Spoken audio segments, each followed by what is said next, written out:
తీసుకున్న లోన్ తీర్చకపోతే ఏమవుతుందో తెలుసా? లైఫ్ టైం సిబిల్ స్పాయిల్ అవుతుంది, ఇంటికి పోలీసులు వస్తారు, FIR అవుతుంది, ఇంటికి పోలీస్ వచ్చి అరెస్ట్ చేస్తారు, 5 సంవత్సరాల జైలు శిక్ష లేదా ఉరి శిక్ష పడుతుంది. ఇలా మీతో ఎవరైనా చెప్తే జస్ట్ స్మైల్ చేసి అక్కడి నుంచి వెళ్ళిపోండి. ఫోన్ లో చెప్తే ఓకే అని కాల్ కట్ చేసేయండి. ఇలాంటివి ఏమీ అస్సలు జరగవు.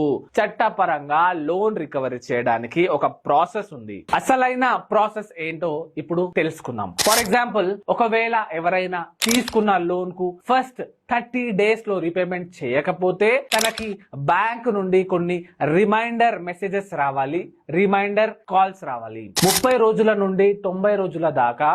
దాని తర్వాత కూడా లోన్ కట్టకపోతే సార్ లోన్ పే చేయండి అని పొలైట్ గా చెప్పాలి. 90 రోజుల తర్వాత కూడా లోన్ కట్టకపోతే బ్యాంక్ అతన్ని NPA గా డిక్లేర్ చేస్తుంది.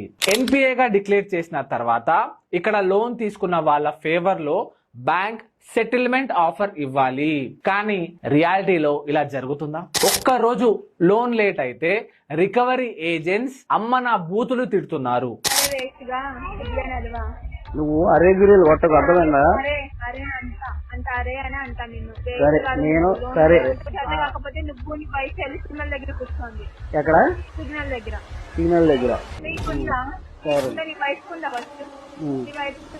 అదే చెప్పింది. ఏం చేస్తావు ఈ వయసులో మొత్తం అన్ని పంపిస్తాను కదా బయటికి, రోడ్ మీద కొంచెం చెప్పేసి పంపిస్తాను కదా. మీ చుట్టాలకు కాల్ చేసేస్తున్నారు, ఇంటికి వచ్చి అల్లరి చేస్తున్నారు.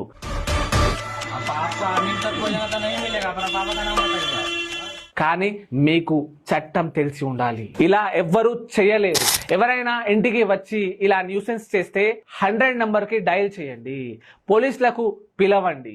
ఒకవేళ మీ లోన్ NPA లోకి వెళ్తే ఈ సెటిల్మెంట్ లో నెగోషియేషన్ టైంలో చాలా బ్యాంక్స్ మీరు ఇంట్రెస్ట్ ఇవ్వకండి, ప్రిన్సిపల్ అమౌంట్ తిరిగి ఇచ్చేయండి అని అంటారు. ఒకవేళ ప్రిన్సిపల్ కూడా తిరిగి ఇవ్వలేని సిచ్యువేషన్ లో మీరు ఉంటే మీతో ఎంత అవుతుందో అంతా ఇస్తాను అనండి. కూరగాయల మార్కెట్ లో మీరు ఎలా బేరం ఆడతారో అలా ఈ నెగోషియేషన్ కూడా మీ చేతుల్లో ఉంటుంది. మీరు ఎంత తగ్గించుకుంటే అంత మంచిది. అయినా కూడా కట్టకపోతే ఏమవుతుందో తెలుసా? మీకు మొత్తం 3 నోటీసులు రావచ్చు. ఒకటి LRN, రెండవది DLN, తర్వాత ఒక సెక్షన్ 138 చెక్ బౌన్స్ నోటీస్ రావచ్చు. ఇవి కాకుండా ఇంకో 2-3 నోటీసులు రావచ్చు. వీటన్నింటిలో కూడా అరెస్ట్ అవ్వలేరు. ఇవి బెయిలబుల్ కేసెస్. రీల్ చాలా ఇంపార్టెంట్, సేవ్ చేసుకోండి. లోన్ తీసుకున్న మీ ఫ్రెండ్స్ తో షేర్ చేయండి. ఇంకా ఏమైనా క్వశ్చన్స్ ఉంటే కామెంట్స్ లో అడగండి. లా తెలుసుకోండి, మీకు మీరే లాయర్ అవ్వండి. ఇలాంటి ఇంకా లీగల్ విషయాల కోసం మీ లీగల్ గురును ఫాలో చేస్తూ ఉండండి. Thank you so much.